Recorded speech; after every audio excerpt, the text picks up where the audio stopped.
Venerable Mahasangha, dear friends, once again I would like to express my sincere thanks for having invited me to come and deliver this talk on the Buddha as a free thinker. Singapore Buddhist Mission has been doing a noble work here in this country to impart the sublime teachings of the Buddha. Their activities are confined for publications, religious talks, meditations, religious discussions, mostly on religious educational activities. Because there are many other temples where devotees can find out various other devotional aspects. The subject that we have chosen tonight is a very controversial subject. The word free thinker is not encouraged by Singapore government. This government wants each and every person to accept or to practice, to study his or her own religion. We really appreciate the attitude of the Singapore government. Then, what are we going to talk on this subject, the Buddha as a free thinker? What is the definitions of this word, free thinker? There are so many so-called free thinkers in this world. They are actually not thinkers. They are lazy people. They don't want to think, but they say they are free thinkers. The real meaning of free thinker we can find in the Buddha's teaching. Immediately after gaining his enlightenment, the Buddha has announced, when there were many disciples also, he said, "Monks, now you and me all are free from human and divine bondages." Here you can understand the real meaning of a free thinker. Naturally, people try to introduce their religious concepts and beliefs and practices depending on divine bondages and divine message. Here, the Buddha has rejected this. He says he and his disciples were free from divine bondages. Again he says, free from human bondages. What are these bondages? Fetters. Various kinds of beliefs, superstitious ideas, traditions, customs maintained by people in the name of religion and for various other purposes. That is the meaning of bondage. Then how are we going to introduce Buddhism or the Buddha as a free thinker? Buddhism is a free religion. The Buddha has given full freedom for man to think freely without depending on God, without depending on Buddha, without depending on anything. That is called freedom. In the Western countries, this religion is known as religion of freedom and reason. Freedom must be guided by reason. Otherwise, people can misuse that freedom. Take for instance, if this government gives full freedom for people to live or to do according to their own free will, according to their wish. Government gives full freedom for you to behave as you like. There is no law, no police, no army, no jail. We want to test you whether you are going to behave as real human beings or not. I think within 24 hours they can ruin the whole country. That is the disadvantage of freedom if we give for man to use without allowing them to use their sense of reason. Then, why do people practice religion? Some people say, God has given free will for man to use. But unfortunately, man has misused, abused that free will. Buddhism never agrees with this saying. No one has given us any free will. No one has given any freedom. It is our intrinsic, inherited human behavior, human character, human mind that man has developed life after life. So, cultured and uncultured, civilized and uncivilized, religious or irreligious, good and bad, wicked and kind, people maintain their attitudes according to their mental habits that they have developed life after life, not given by anybody.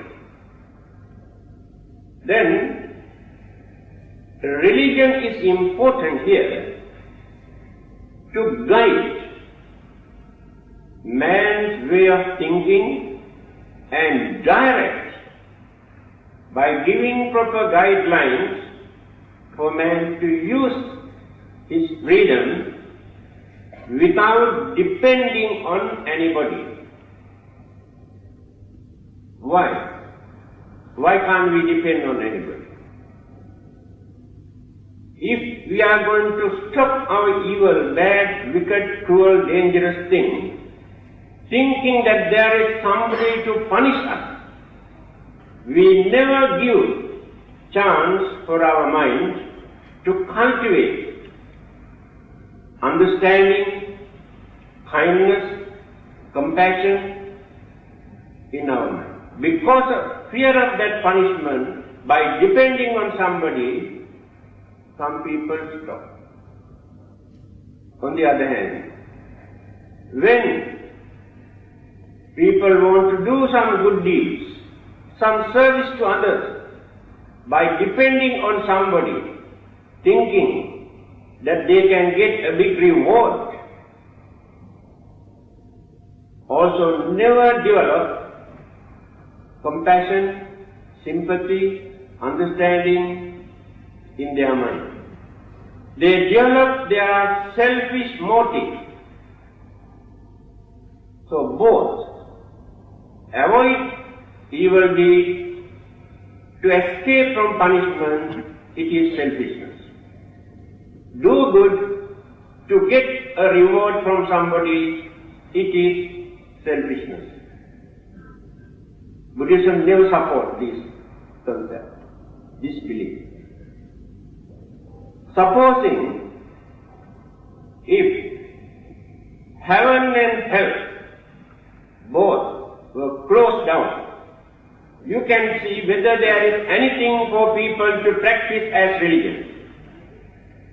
How many people remain as religious people if there is no heaven or hell?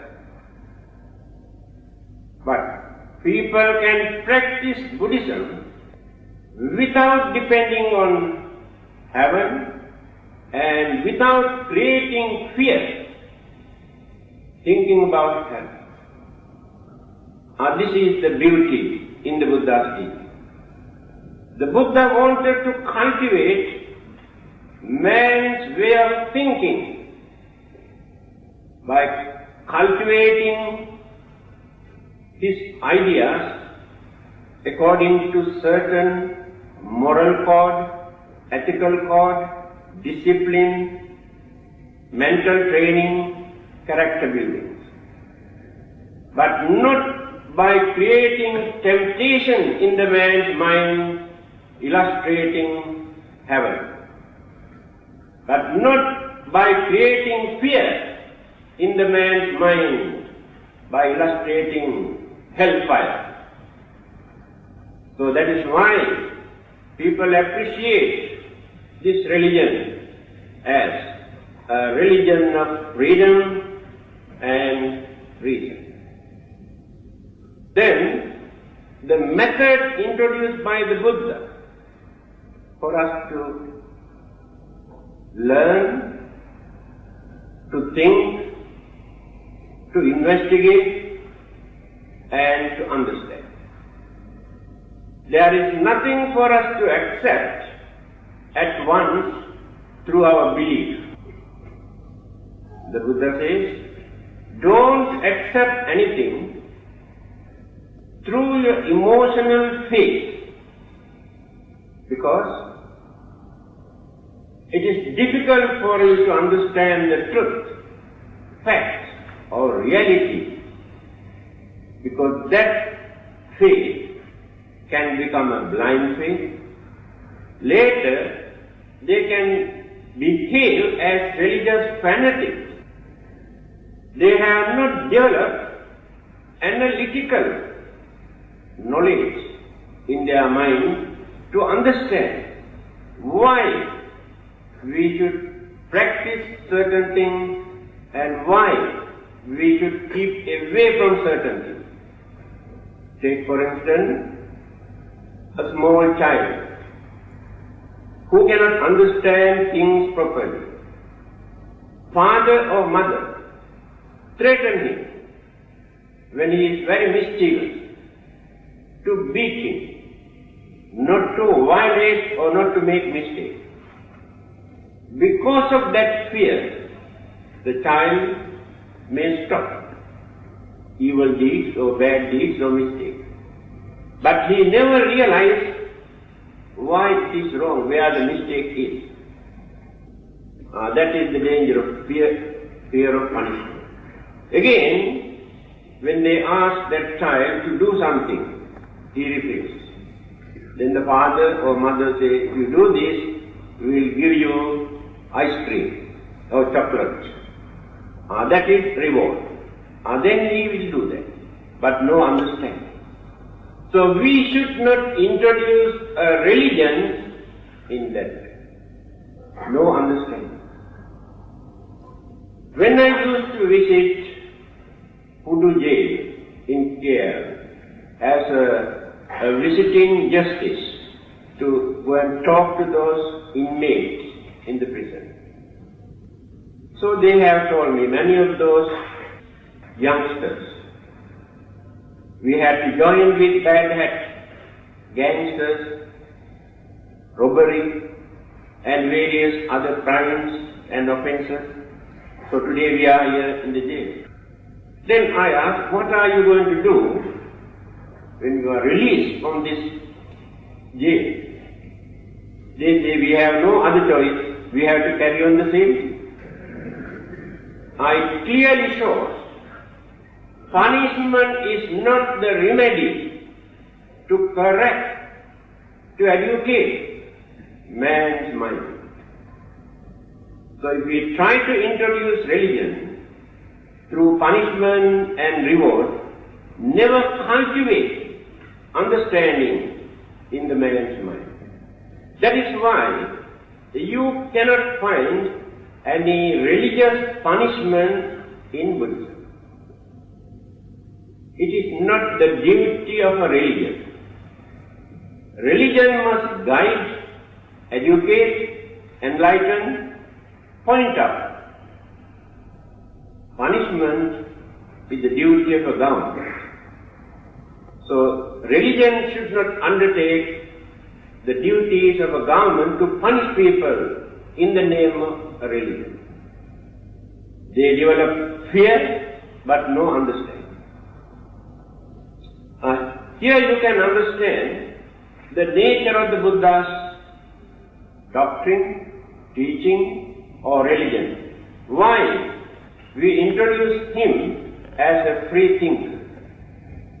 A group of young people who could not understand how to find out the truths in religion.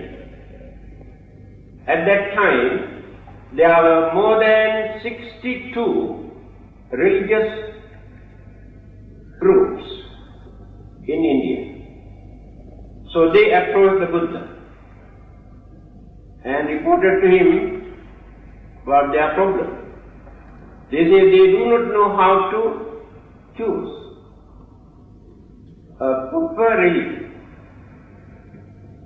The Buddha did not say that Buddhism is the only religion. All the other religions are wrong. He never uttered such words. Then he gave certain guidelines for these young people to think free, without depending on anything. This teaching is the most important aspect in the Buddha's doctrine, that the whole world or the intellectuals all over the world appreciate the Buddha's attitude. He never said that the Buddha is the only religious teacher. If you come and worship and pray to the Buddha, you will be saved. Your sins will be forgiven. You will be in heaven or in nirvana. He has never uttered that you should not worship another religious teacher. If you worship another religious teacher, if you respect another religious teacher, it is a sin. You may go to hell. Unfortunately, there are some religions amongst human beings. If you step into another place of worship, it is a sin. If you read another religious book, it is a sin. If you listen to another religious talk, a sin. Can you understand the nature of human mind? How human beings are blindfolded, misled by religious people, indoctrinating, poisoning innocent human mind, to discriminate, to hate, to create jealousy amongst various religious groups. Can you find such teaching in the Buddha doctrine? Or can you find such attitude among the followers of the Buddha for the last 2,500 years? That is why Buddhists do not organize a scheme, or they never lay underground cables to convert people by adapting all sort of monkey tricks using as religion. Buddhists are not keen to convert the followers of other religions. Buddhists never regard they are the only blessed people, all the others are sinners. Buddhists never convert anybody. Buddhism never employs people to baptize, to forgive the sin. How can we forgive a sin committed by another person? We can see the vast difference. Again, from your birth up to your graveyard, the freedom that you enjoy as Buddhist, you can see when you compare your freedom with others. There is no such religious law in Buddhism that your child must be baptized to forgive the sin. It is up to you. There is no such thing that the marriage must be performed in a religious place, because this marriage is being recorded in heaven. That is why they say it is impossible to divorce, because after this marriage in that place of worship, they sent a cable to heaven and so got married here in the church or somewhere else. When they want to divorce, they say, no, you cannot divorce because it's already recorded in heaven. Why can't they send another cable to heaven saying that so-and-so is separated? I cannot understand what is the difficulty.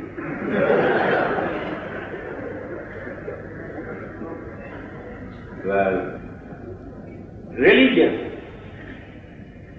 we have to accept as a free choice, not as a law. According to our own conviction,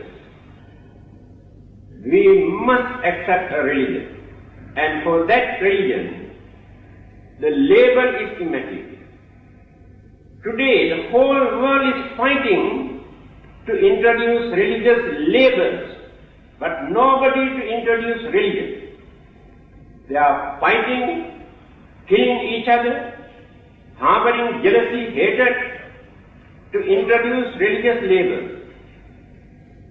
Now, innocent Buddhists and Hindus or some others who can satisfy with their religion have been practicing this religion for more than 2,000, 3,000 years as their culture, as their tradition, as their way of life, a rich philosophy, a rich psychology, and morals and ethics.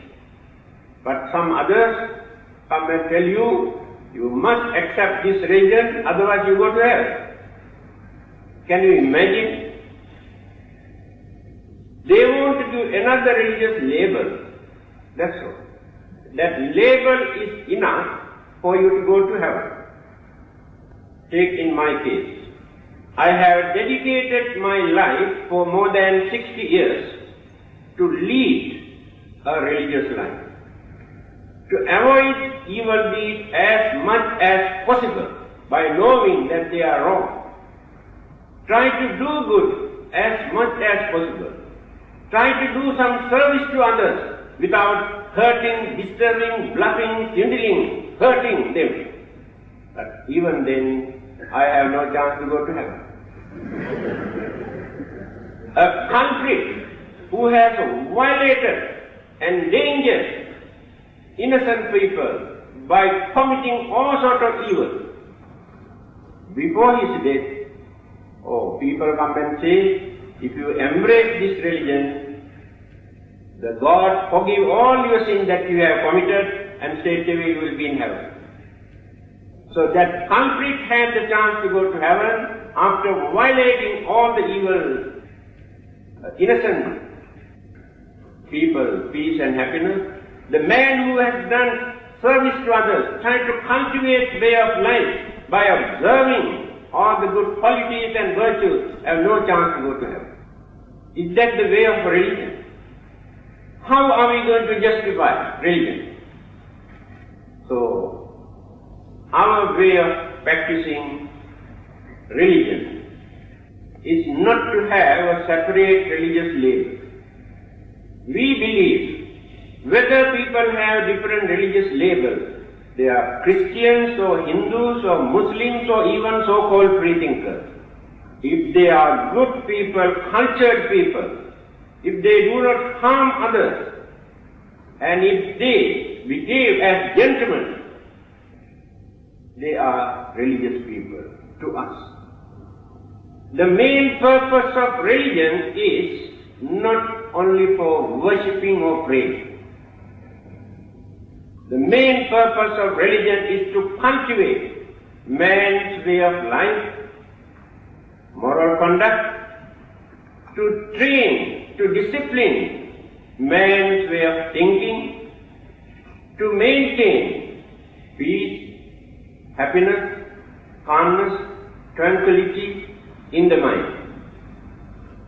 We have three characters, natures in our life. Intrinsic nature, animal nature, human nature, and divine nature, and sublime nature. Four stages. The duty of a religion is to suppress, to control the animal nature, animal instinct of the man's mind. By praying, we cannot eradicate this. To cultivate humane qualities, we have humane qualities. This is the difference between animals and humans. The difference between animals and humans mentioned in one of the Sanskrit stanza. Ahara nidra bhaya maithunancha samanya metat pasubhit narama dharmo hi tesang adhiko visesa dharmena hina pasubhit samana. Beautiful saying. Eating, sleeping, pleasure or sex are very common among the animals. Then, if human beings also lead their life only for eating and sleeping and enjoying and sex, then what is the difference between animals and human beings? No difference at all. Only difference is you are two-legged, they are four-legged. They have tail and you have no tail. Here, dharmo hi tesang adhiko visesa. There is a difference. What is it? There is something in the man's mind. It is called dharma or dham. What is this dharma? This dharma is based on our humane qualities. As human beings, we have to cultivate moral shame and moral fear. What is it? Fear of evil, wicked, cruel, dangerous things to commit it. That is called moral fear. Moral shame. If you think as human beings, it is shameful thing for us to do this kind of dirty things. That is called moral shame. To maintain human dignity, to give credit to human intelligence, you have to maintain moral shame and moral fear. Today we have so many religions, almost every day, churches, mosques, temples, places of worshippers, crowded. They say religion is progressing very well. Everywhere praying and worshipping and burning just sticks and papers. But no shame, no fear in the man's mind. Then where is religion? Even humanism also not there. Because humanism is lower than religion. Religion is above humanism. So we have to cultivate humane qualities. What are those qualities? You must have understanding to maintain human dignity. Behave as human beings. How to behave as human beings? If you can live without disturbing another person or without disturbing others, that is more than enough for you. But can you do that? Then what is the big idea of praying and worshipping? Then we have to cultivate some sort of patience, tolerance, compassion, kindness, honesty or sincerity. How many human beings are there on this earth today where you can find honest men? The other day also I mentioned, all are gentlemen, but very difficult for us to find out a gentle man. But all are gentlemen. This is the nature of mankind today. So these are called humane qualities. Religion can do that.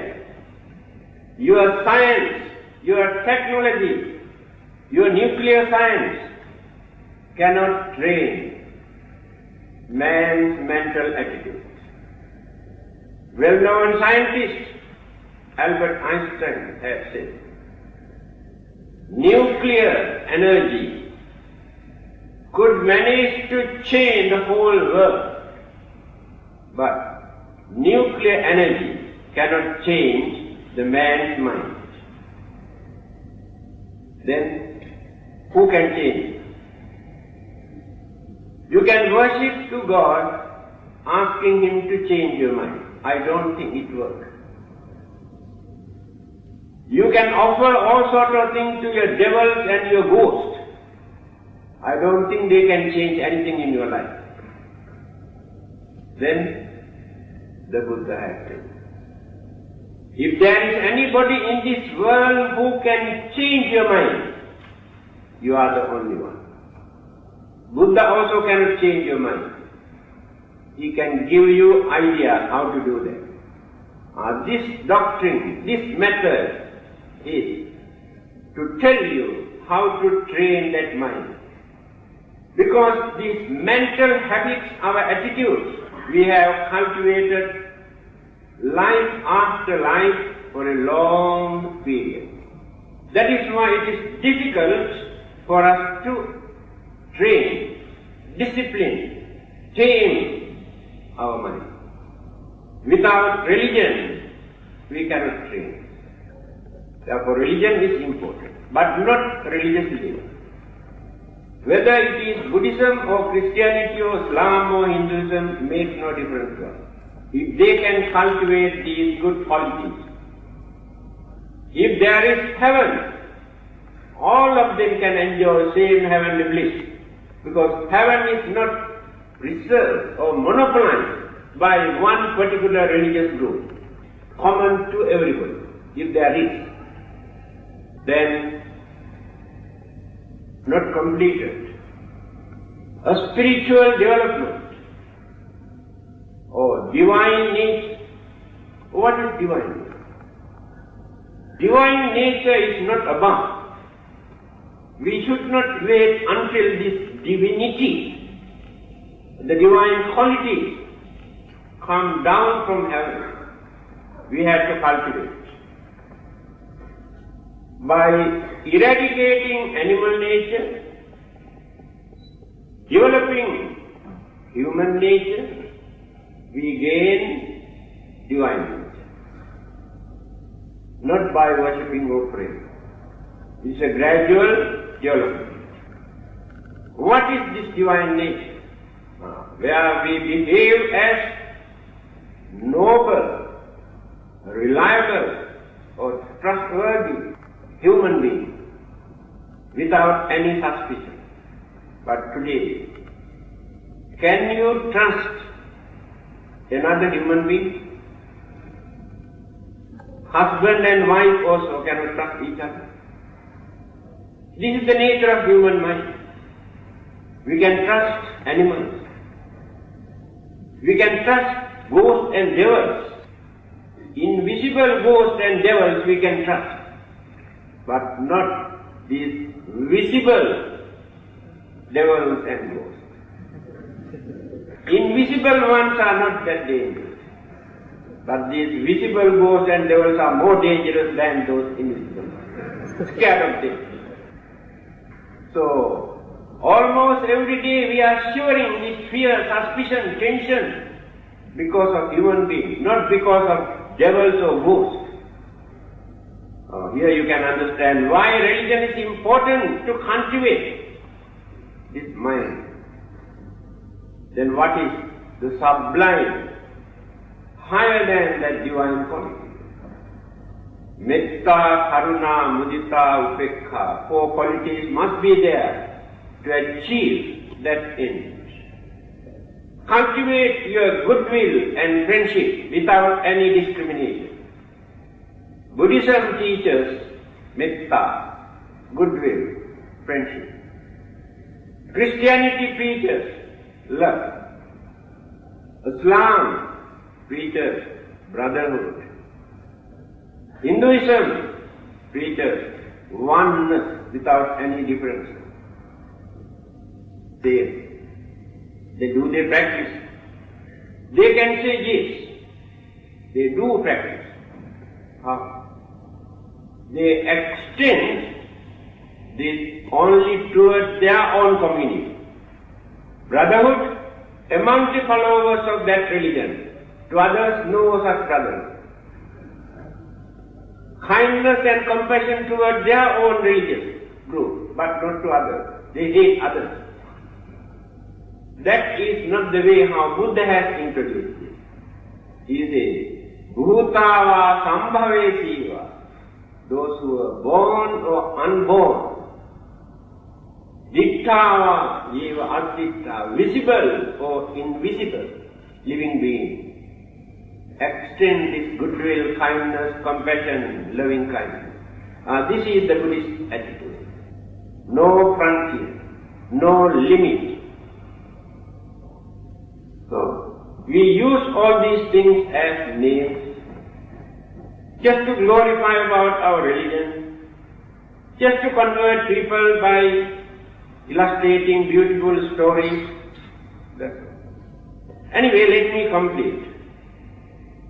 The advice given by the Buddha to this young group, he said, first thing, you should not depend on mere report.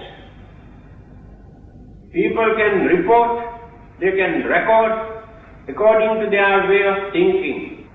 So you should not accept anything at once by depending on report recorded by somebody. That is the first advice given by the Buddha. I think you can understand, no need to elaborate. Second thing, not to depend on your tradition. This is the biggest problem we are facing.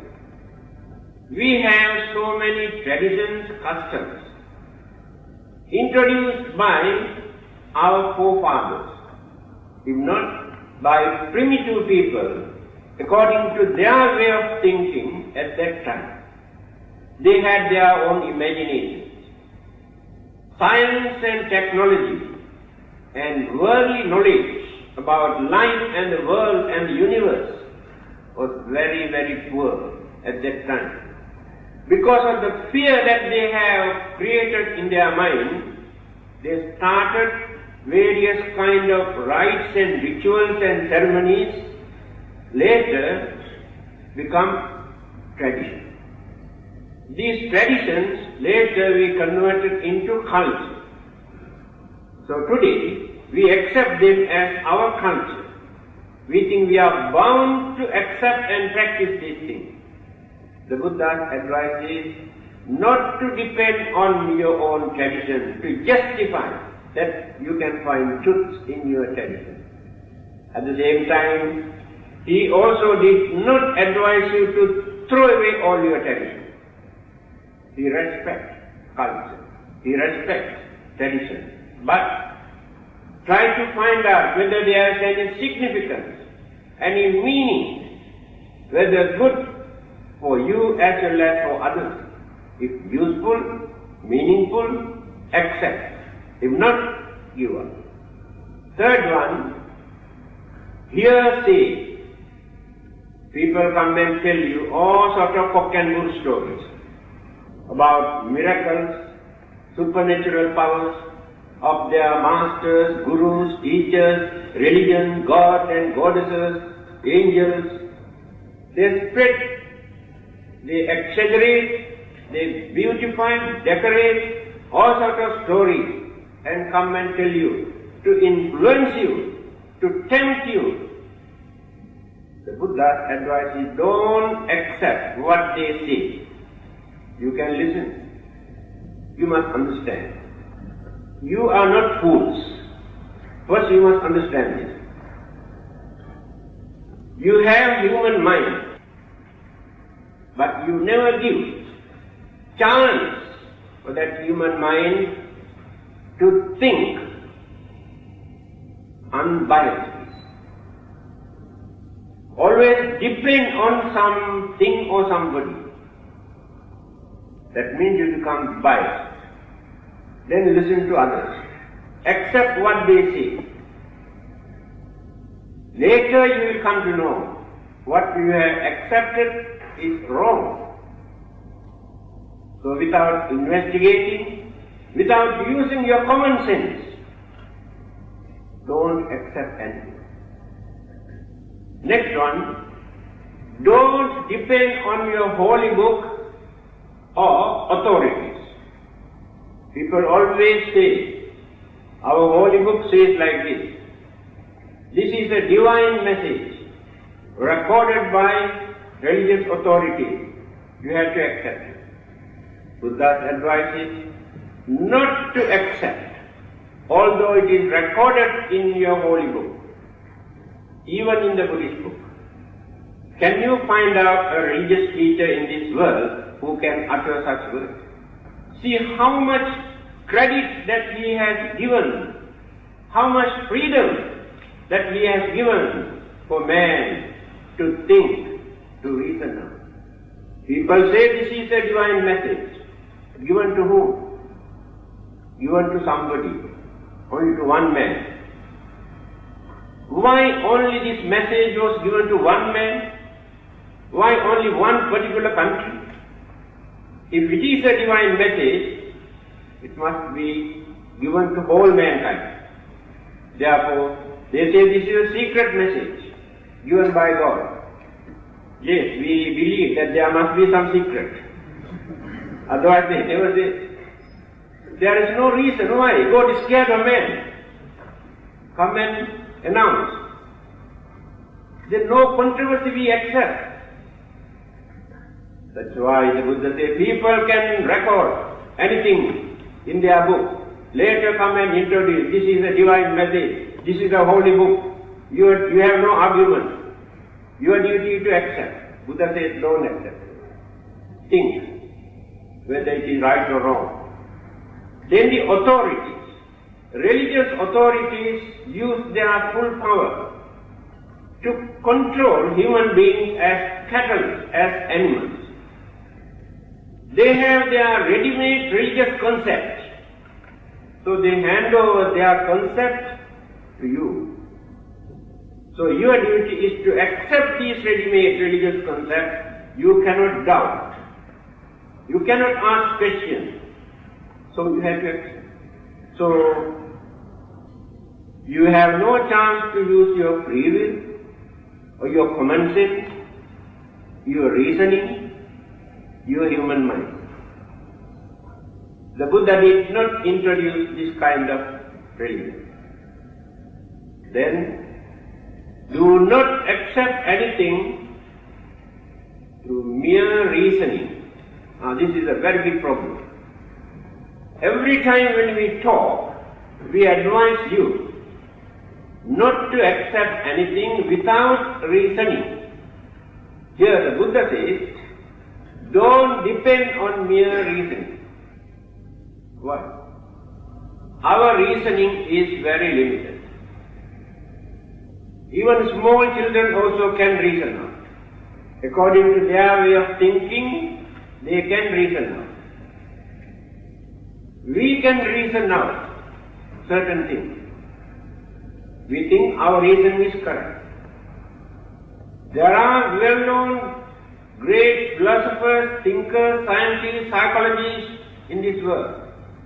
In the eyes of those highly intellectuals, our reasoning is not correct. Again, the reasoning of those scientists, philosophers, psychologists, or great thinkers, when you compare with those enlightened religious teachers, in the eyes of those enlightened religious teachers, can understand their reasoning also not complete, not correct. That is why the Buddha says, to accept the truth, to accept anything as reality, at once you should not use your limited five senses and limited way of thinking to reason out. Since there is no any other choice, for the time being you have to use, but later you have to change. Take in my case, when I was young, I had my own reasoning for many things, but today I have changed all those reasoning that I had earlier. In time to come, again I will change my reasoning. That means the reasoning is going on advancing according to our experience, our knowledge and maturity. Then, don't accept through arguments. Arguments depend on talent, ability, knowledge, language, and cunning. All these qualities are there when we are going to argue. Take for instance, two religious groups, two persons argue. Then go on arguing and arguing. One person is talented, the other one is expert on that religion, but his talent and skill and language is not so advanced. That cunning and talented person can topple the other person because of his skill and ability. Not only that, this argument later becomes heated argument. Then start attacking each other, exchanging harsh words. Then develop jealousy, anger, hatred. Now these two are fighting, the truth runs. Then how to find out the truth? Through argument. So my advice is not to argue with others when you are going to talk about religion.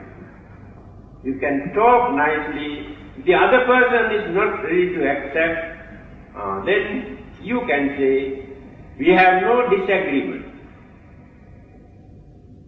We agree to disagree.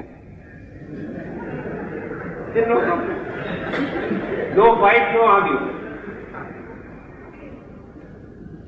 Then one's own inference. We infer according to our way of thinking.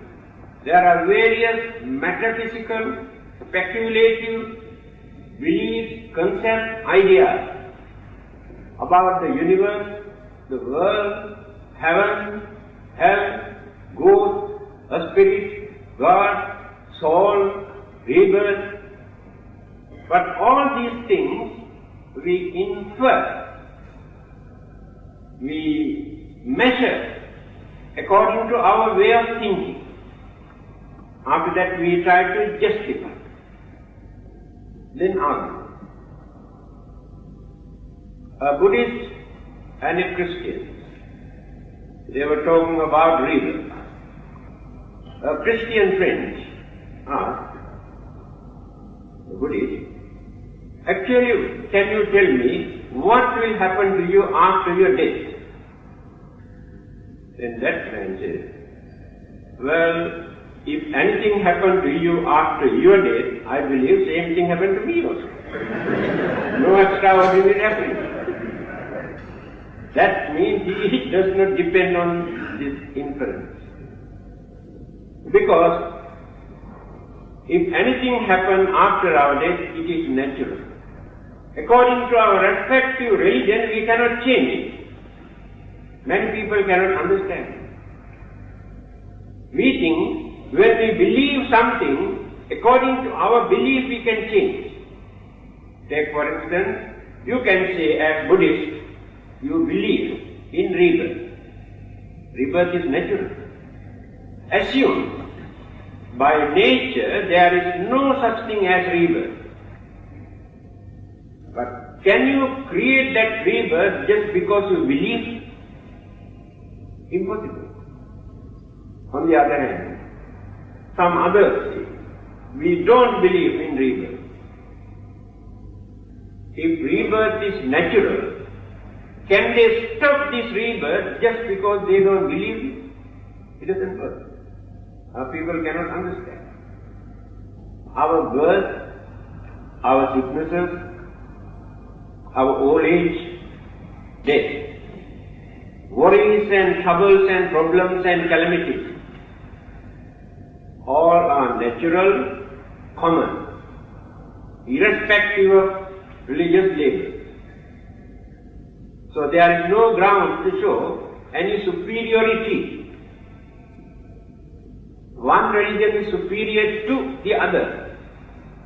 The nature never discriminates, really.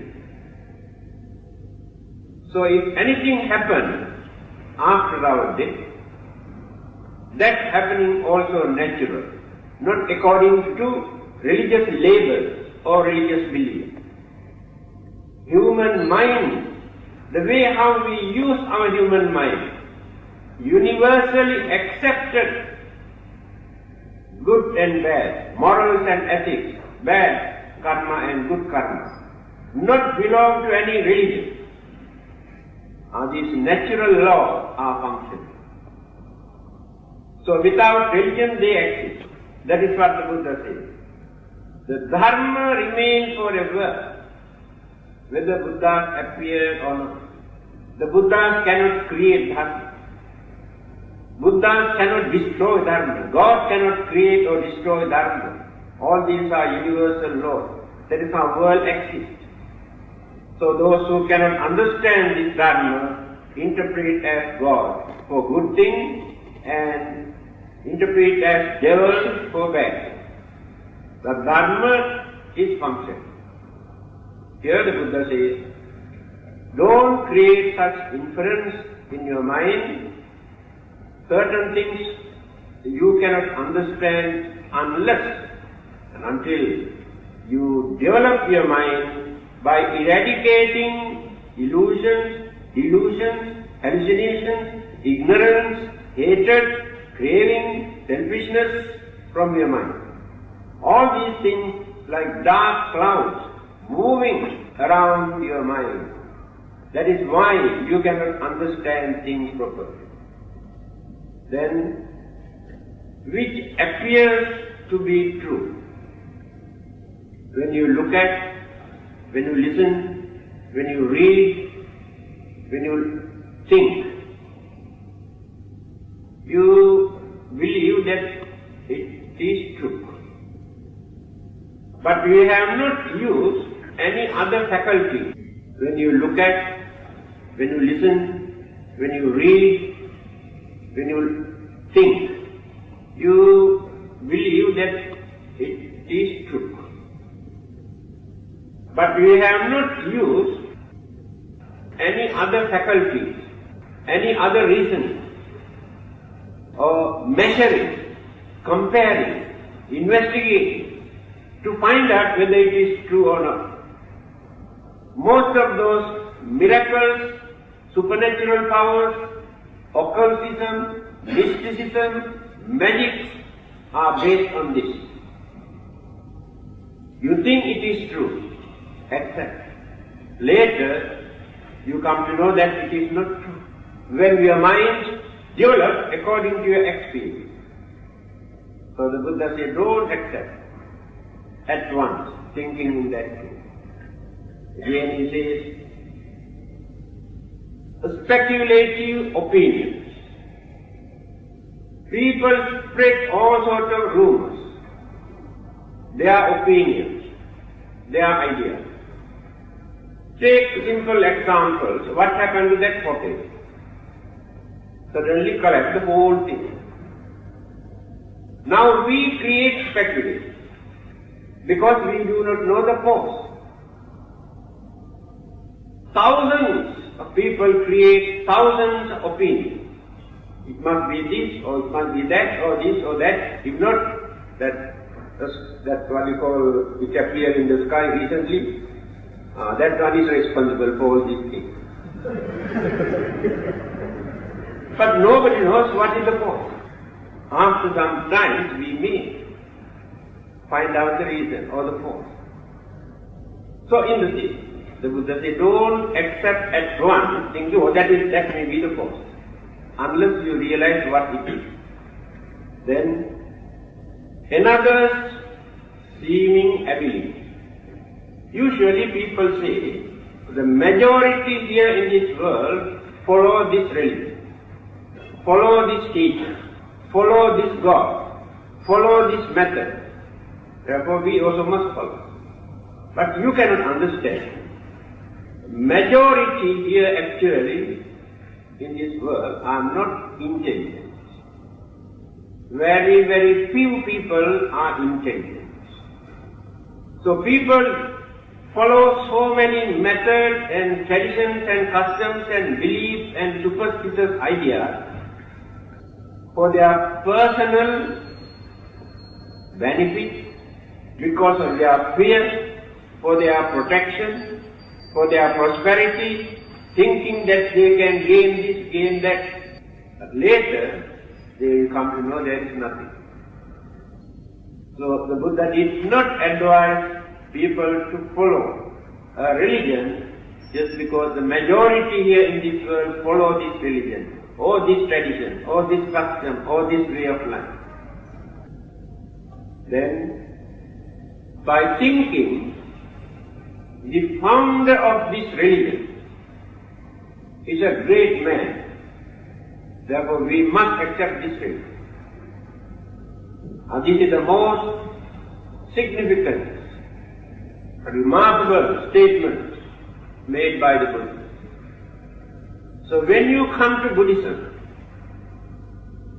according to the Buddha, you should not accept Buddhism thinking that the Buddha is a great man, therefore we must accept this religion. There were many other occasions. The Buddha has mentioned the same thing. He says, if you accept a religion by depending on person, it will become personality cult. You arrest your freedom because you depend on somebody. If you accept the truth revealed by a religious teacher without depending on that particular person, then you realize the truth. That's why I told you earlier, the Buddha has never said that you must follow me, worship me, respect me, pray to me, don't worship and pray to others. No such teaching. Again he says, whenever you can find out truth, whether it is in this religion or that religion, or in any other subject, accept if it is true. If you can understand that it is true, therefore you cannot say, oh, we cannot accept this because it is not in our religion. It is a weakness. Because one religious teacher cannot reveal everything in this world. according to circumstances, incidents, occurrences, religious teachers have revealed certain things. The Buddha has said, for the last 45 years, I have revealed only little, which are more important for you to cultivate your human qualities and develop your divine qualities, spiritual development, nirvana, for your final salvation, to find out the aim of your life, the purpose of your life. That is the main purpose, main duty of my preaching. So I did not appear in this world to tell you about this world, about the beginning of the world, end of the world, and how many stars are there in one galaxy, how far from this to that. It is not my duty. My duty is to cultivate man's way of life, to guide them to find out their salvation, because they cannot understand how to find out. So by depending on a teacher or founder of a religion, we cannot understand him. He says, Tumhehi Icchan Adappam Akkhataro Tatha. The Buddhas can tell you what to do, but you have to work for that. Don't wait for Buddha to do for you. So Buddhism is not a lazy man's religion. It is a practical, active religion for you to do something in order to cultivate your way of life, way of thinking. Another person cannot do this for you. If you are cunning, cruel, or wicked, selfish, do you think there is another person in this world who can take away this mental attitude from your mind? Impossible. We have never seen. But you can do that by realizing, yes, my attitude is wrong. Cunningness, wickedness, cruelty, these are harmful, dangerous, therefore I must stop.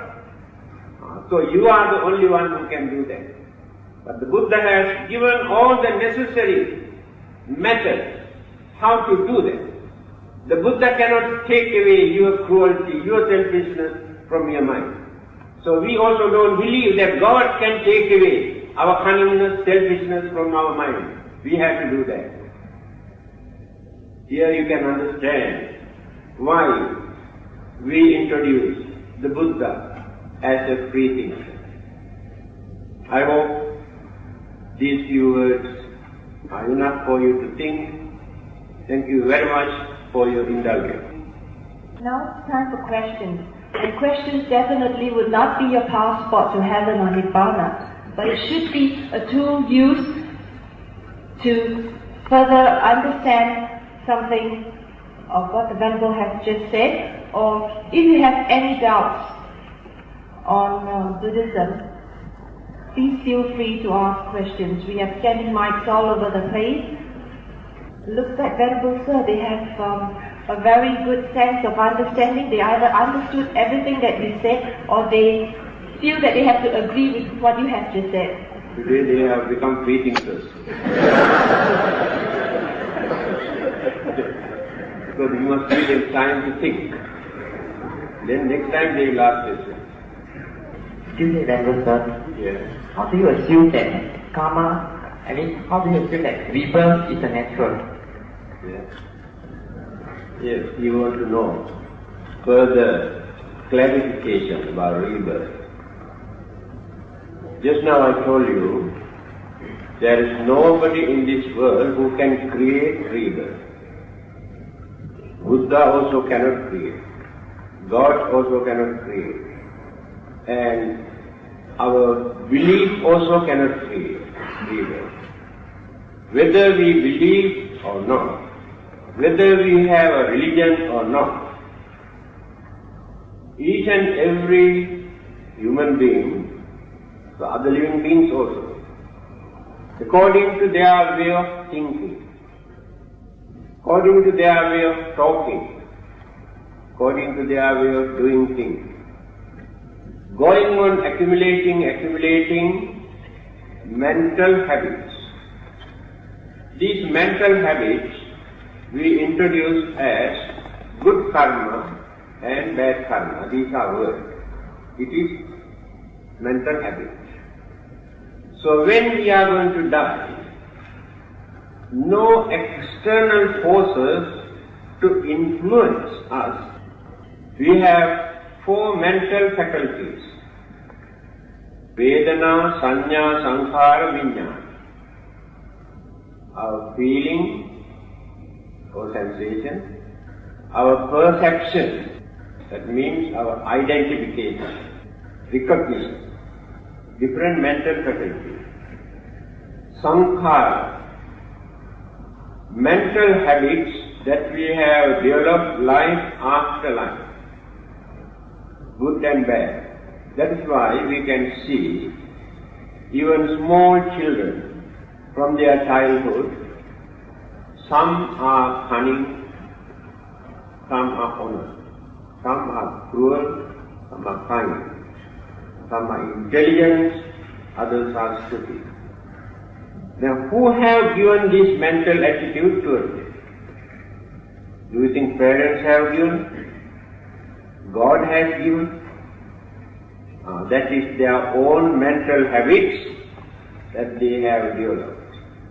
And very difficult to change that attitude, but can change into certain extent. These are the things that we introduce as mental habits that we develop. And we have our own likes and dislikes.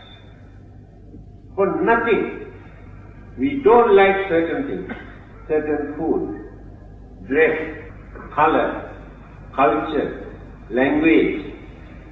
All these are our habits. Then the last one is consciousness. Consciousness is very rich.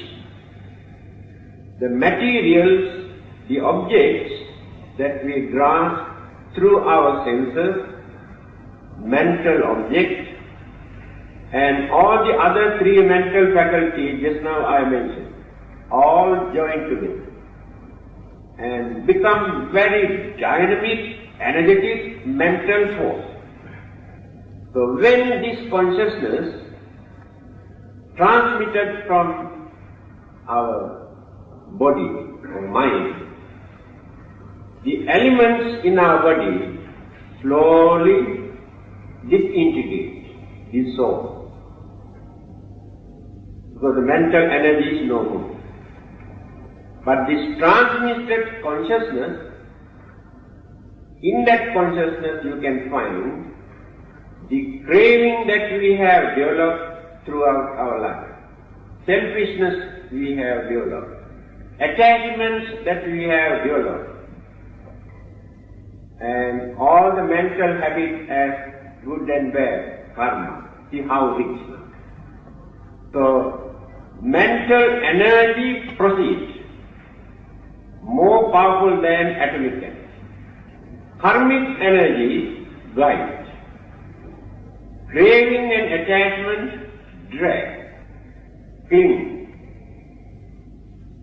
Then this departed consciousness absorbs into existing cosmic energies, cosmic laws, elements and so many other things known and unknown to us. Then the nucleus of another life will be originated because of the influence of this, and then slowly development takes. So, nobody can create this. Our belief cannot create this. Whether we have done this due to our ignorance or due to some other reason, these excuses are immaterial. That is why I told you, rebirth is natural.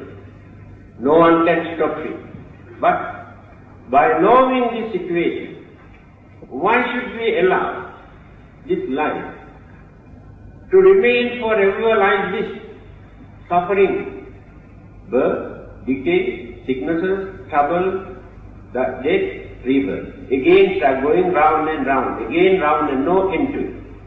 So those who can understand this, they think, why not I try to stop this? But simply by praying for that you cannot stop. Asking God or Buddha you cannot stop this. Simply by maintaining, I don't want to be born again, it doesn't work. Because you have craving. So many other kinds of craving there. Then you have to reduce 3 kinds of craving in your mind. Kama tanha, bhava tanha, vibhava tanha. You are craving for sensual, worldly pleasure. The whole world is fighting because of this sensual pleasure. Animals also fighting because of this pleasure. Now we can understand why it is dangerous. Bhava tanha. We develop 2 kinds of bhava tanha. Becoming, craving for existence. We can kill millions of others to maintain one life because of our craving for existence. We can disturb, hurt, we can do any cruel, wicked thing for our existence. That is called craving for existence. Again we develop craving for existence hereafter. Some people want to be born in a very rich family, have a wonderful life. Craving for existence. Some people crave to go to heaven and enjoy, and they think it is eternal, permanent, everlasting. It is craving for existence. Last one is craving for non-existence. It is very difficult to understand. There are three ways we develop this craving for non-existence. When we have frustration, disappointment, when it is intolerable, due to that unsatisfied craving, because you could not gain what you wanted, then you decide to commit suicide, thinking that will be the end of it. You want to stop it. That is under craving for non-existence. It is craving. Some others believe, who suffer from various sicknesses, problems, old age, life is miserable. They think, how not?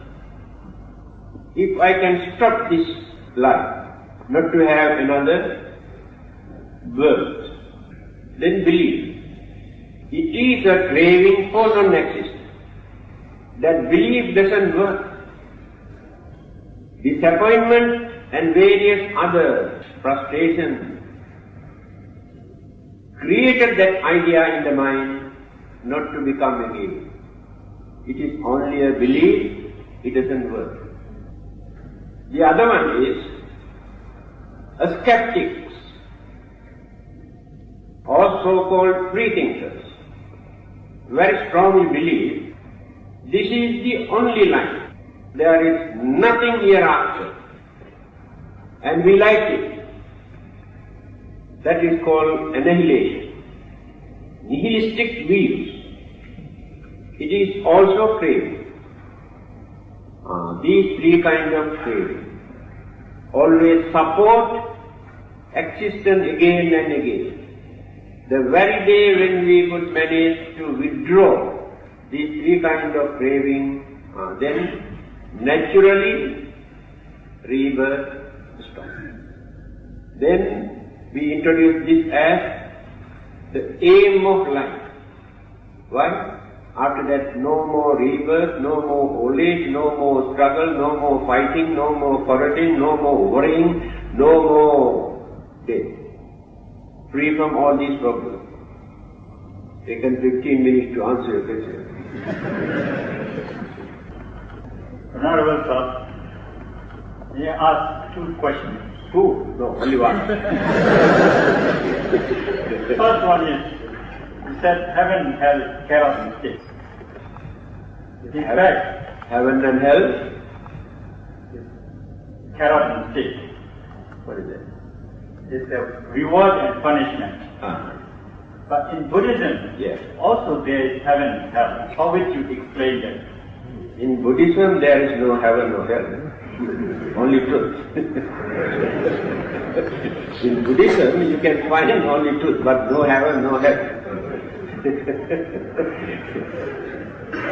Anyway, I have to answer your question.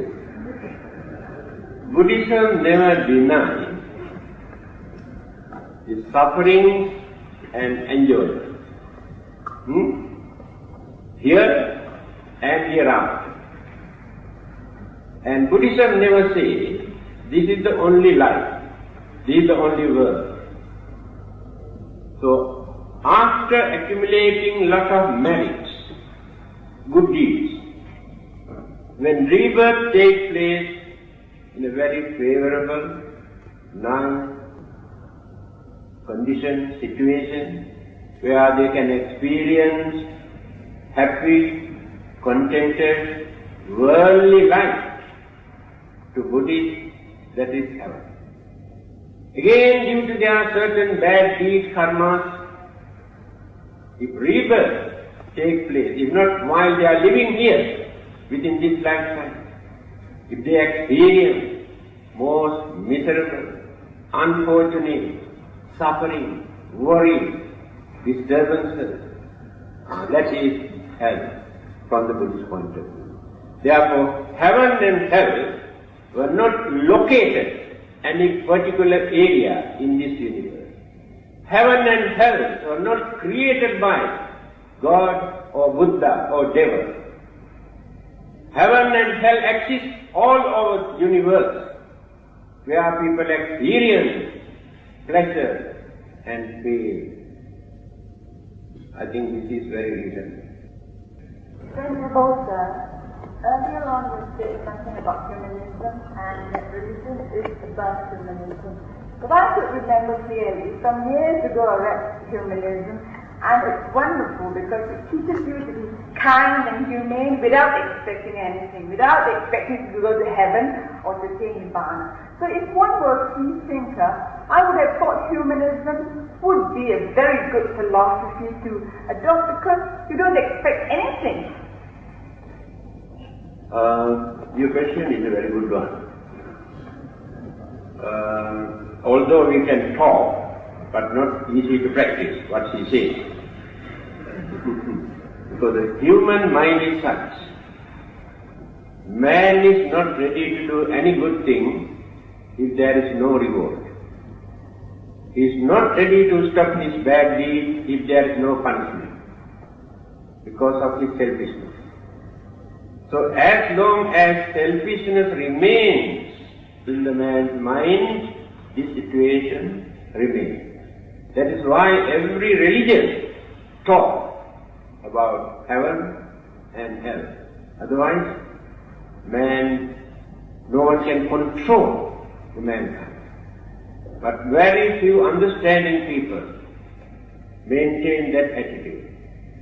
Just now I mentioned young people who came to see the Buddha and asked this question, the way how Buddha has answered, 10 kind of guidelines for them to observe. In the end, what did he say? He knew these young people do not believe that there is a life hereafter. He knew. The Buddha did not try to influence them, to advise them to believe there will be another life hereafter. What did he do? He told them, you should not worry about your next life. Fulfill your duty. Make use of this life for good purpose, without neglecting your duty. Live happily, without disturbing others. That is enough for you. That means indirectly, he pointed out, those who carry on their way of life never suffer in the next birth. I can give another example. Well-known Australian Buddhist scholar, Mr. David Morris. He has written many Buddhist books, very learned man. When he was suffering from cancer at the age of 85,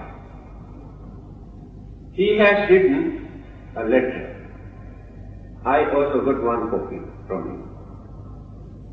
In his letter he mentioned, Venerable Sir, I hope that you will be very happy to know that I died today.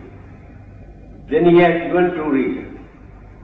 He has written this letter and handed over to somebody to post after his death. That is why he says, happy to know that I died today. First thing, ever since after becoming a Buddhist, I try my best not to violate the 5 precepts. Uphold the 5 precepts with conviction. If there is life hereafter, I think that life cannot become a miserable one, because I have not violated these principles. Second reason, I am an old man who had been suffering from cancer, severe pain, and after my death, so I will be free from this suffering. These are the two reasons why you should be happy. This is the way how understanding people face death. They do not worry about it. That is why the Buddha said, do your duty without creating anxieties in your mind, without worrying about next life. Many people are worrying about next birth, next life, worrying about heaven, worrying about hell. Forget about all these things. Do your duty. Behave as gentlemen. That is enough for you. Then life never becomes unfortunate one. Excuse me, sir. If you excuse my limited mental capabilities, I'd like to ask this silly question. If there is heaven and hell in the sights of Buddhists, will that not pose as a craving or a fear to do good? Finish. Yeah.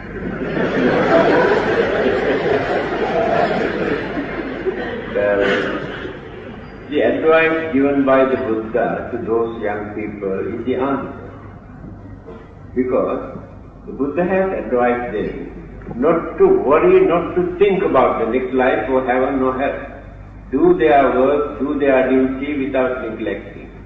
So he did not want to create temptation about heaven or fear about talking about heaven. So Buddhist attitude is like that. But ordinary Buddhists always pray to go to heaven. Because they do not know what this heaven is, where it is, how it looks like.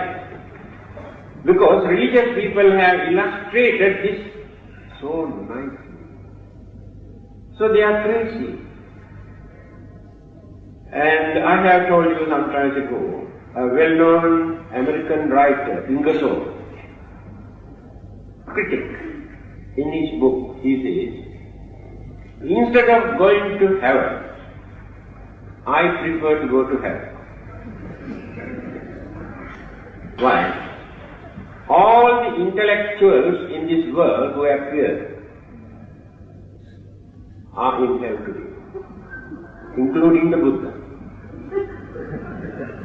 Scientists, psychologists, rationalists, the Buddha, because they did not believe in Creator God. All those who do not believe in Creator God go to hell. Therefore, I would like to go and join with them. To me, heaven is good only for playboys, not for me.